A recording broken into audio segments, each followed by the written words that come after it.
how to install Vanguard for Valorant. So yeah, it's actually pretty simple. Let's go step by step. First of all, my superstar friend, make sure Vanguard is not already installed. To check that, go to settings from the search bar. After that, my bestie friend, open apps from the side menu. Then my rockstar friend, go into installed apps.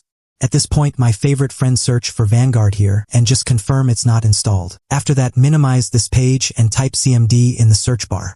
Next, my superhero friend, open command prompt as run as administrator. If it asks for permission, click yes.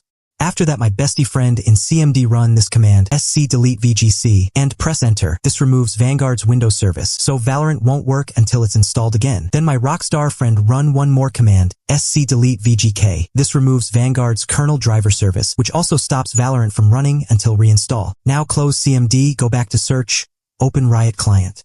At this point, my favorite friend, sign in to your account. After signing in, click this icon. Then my rockstar friend, select Valorant and then install it.